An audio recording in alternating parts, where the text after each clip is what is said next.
혹시 여러분 네. 사업을 해보셨거나 네. 앞으로 해보실 의향이 있으신 분 계신가요? 저는 사업을 굉장히 많이 해봤어요.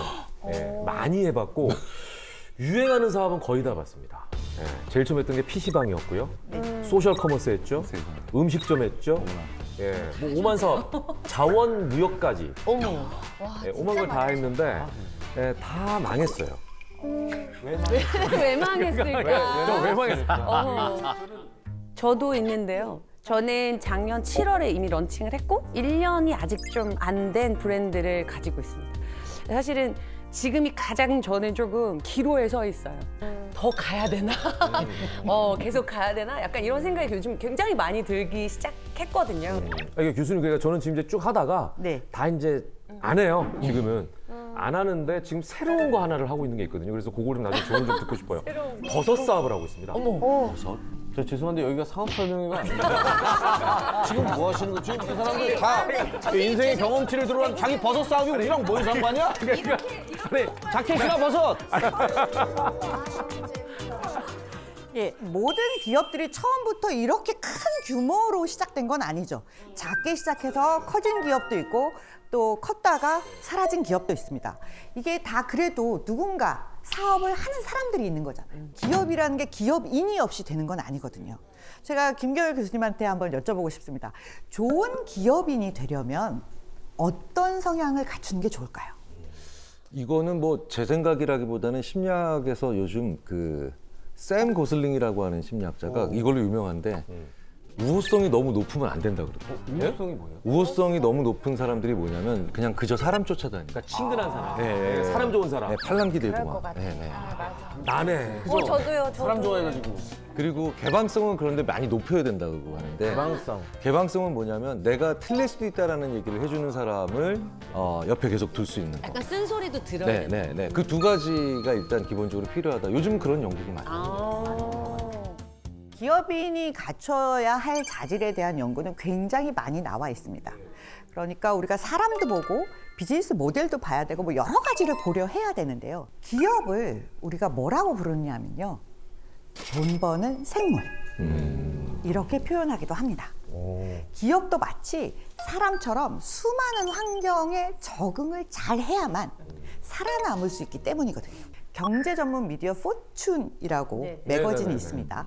포춘은 1995년부터는 글로벌 기업의 순위도 따로 매겨서 이렇게 발표를 하는데요. 네. 예, 표를 보시면 글로벌 순위 또한 많이 변했다는 걸 알 수가 있습니다. 95년에 보면 일본 기업이 많이 등장하죠. 거의 다 일본, 미국이네요. 예, 그런데 2021년에 보면 일본 기업은 일본이 싹 사라졌네. 예, 한 개도 남아있지 않습니다. 그러니까 1990년대는 일본 기업들이 굉장히 잘 나갔고 일본이 잘 나갔던 시절이에요. 그런데 일본 기업들이 점차 사라지면서 일본의 위상도 점차 내려갔던 시기이기도 합니다. 반면에 중국 기업들이 이제 상위에 점점 많이 등장하고 있습니다.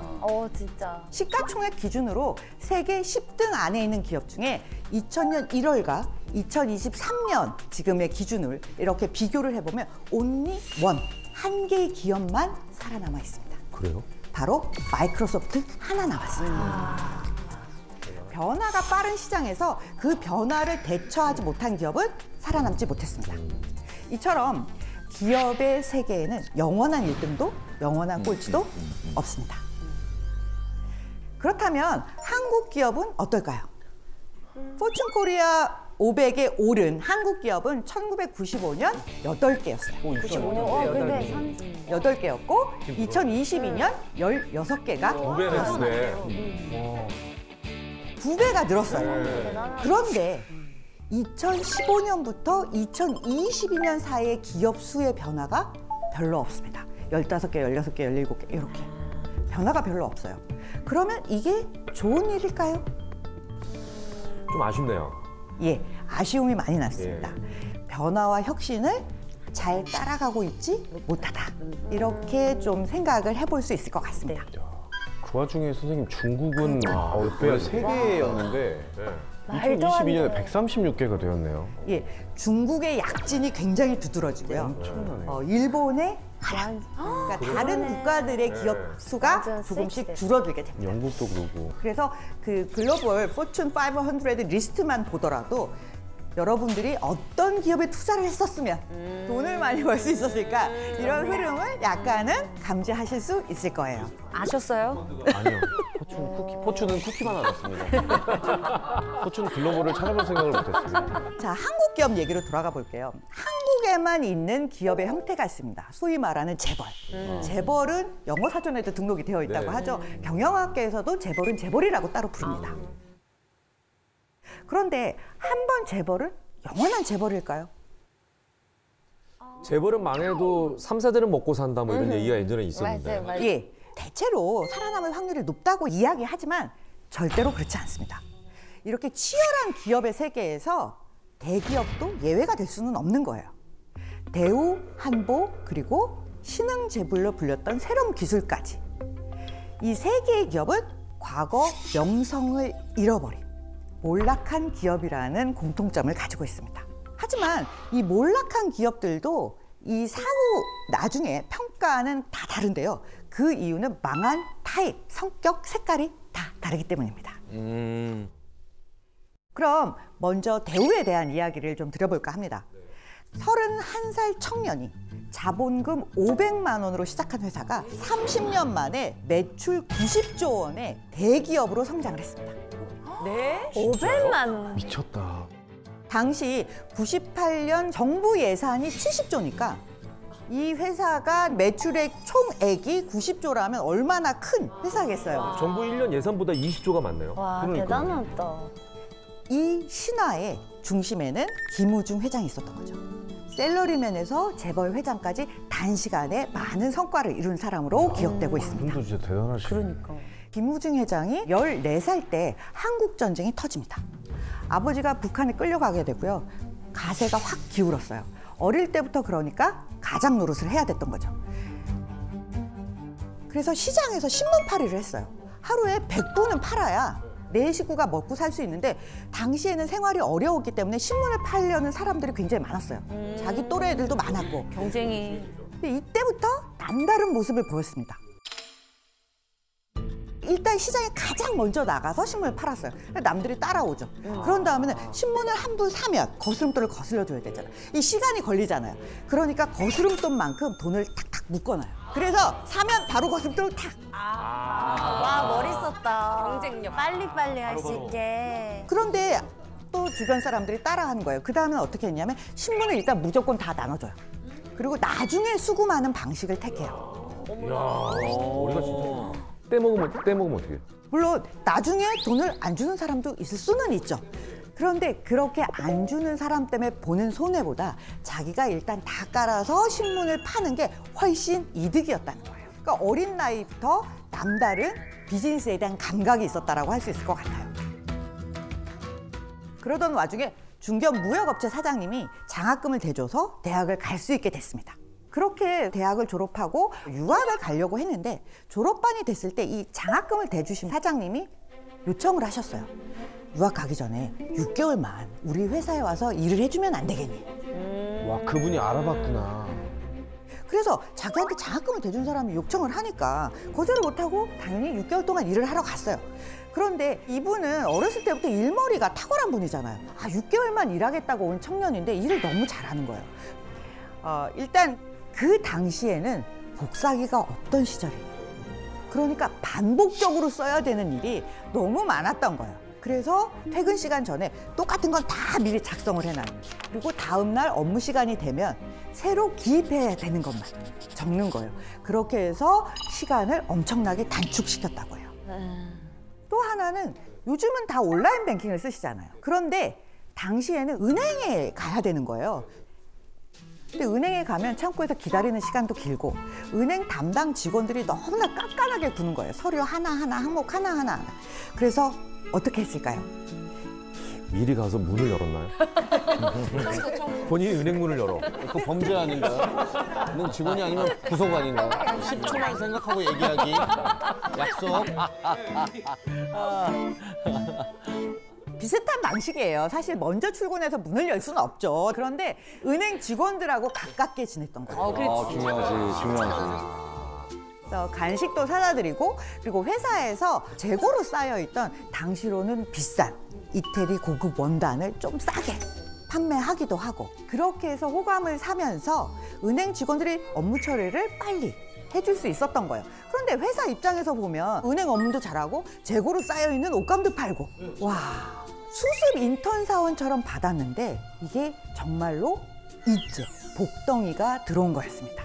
대단하다 진짜. 그런데 회사가 항상 잘 되진 않잖아요. 맞아요. 회사가 약간 기울어지기 시작하는 거예요. 그래서 김우중 회장이 동남아에 가서 한국 공장을 1년 내내 돌려도 못 감당할 만큼의 거대한 계약을 따오게 됩니다. 그래서 이 회사가 필리핀, 태국으로 최초의 섬유 수출을 하게 되는 거예요. 어떻게 그게 본인이 가능하지? 오너도 아닌데 이런 일을 왜 하죠? 그리고 동남아 아는 사람도 없을 텐데. 그러니까요. 그땐 정보도 없었을 텐데. 그 계약을 따왔으니까 회사를 살리게 된 거죠. 그래서 6개월만 다니려고 했던 그 회사에서 김우중이 6년 만에 임원으로 승진을 하게 됩니다. 6년 만에요? 근데 이거 말이 안 되는 건데 20년에서 30년을 해야지 부장의 그 직책을 그치, 그치. 단다고 하더라고요. 그러니까 얼마나 많은 실적을 거두었고 회사의 업무를 얼마나 효율적으로 바꿔놨으면 6년 만에 임원이 됐겠습니까? 그런데 그렇게 하고 나서 보니까 김우중 회장이 내 꿈은 뭐지? 나는 여기서 뭘 하고 있는 거지? 일종의 현타가 온 거예요. 본인 게 아니니까. 그래서 결국은 그 회사에 사표를 냈어요. 수많은 스카우트 제의가 왔지만 다 거절하고 지분 5대5를 내고 동업자 회사에 대 그리고 본인 회사 이름에 우를 따서 1967년 큰 집, 큰 우주 그렇게 대우가 시작이 됩니다. 그치, 그렇게 가야죠. 이제 시작이군요. 자, 이렇게 만들어진 동업을 해서 시작한 회사가 진짜 처음부터 막 잘 됐을까요? 잘 안 됐을까요? 처음에는 잘 잘안 되지 되기는 않았을까요? 쉽지 않아요. 왜냐면 자리 잡기까지가 브랜드 좀 걸려요. 가치를 심어줘야 맞아요. 되는 그럼요. 대우는 처음부터 아주 잘 나갑니다.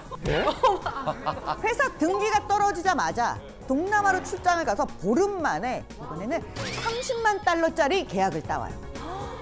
와. 지금을 보면 30만 달러가 얼마나 큰 돈인지 잘 가늠이 안 되시겠지만 1967년도에 한국 총 수출액이 3억 2천 달러예요. 30만 달러면 전체 수출의 0.1%를 한 번에 계약으로 한 거예요. 이 신생 회사가 한 번에 와.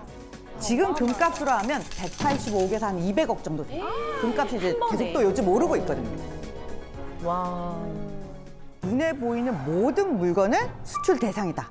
이런 말이 있을 정도로 당시 대우에서는요, 와이셔츠, 속옷 만드는 원단, 장난감, 물건을 여러 가지를 다 수출해서 불과 창립 5년 만에 5천만 달러의 수출을 기록하고 금탑 산업 훈장을 받습니다. 이게 어느 정도냐면 생긴 지 5년 된 회사가 나라 전체 수출액의 3%를 감당을 하는 거예요. 와. 1978년 대한민국 전체 기업 가운데 수출 1위를 하고 해체 직전에는 14%까지 담당을 했습니다.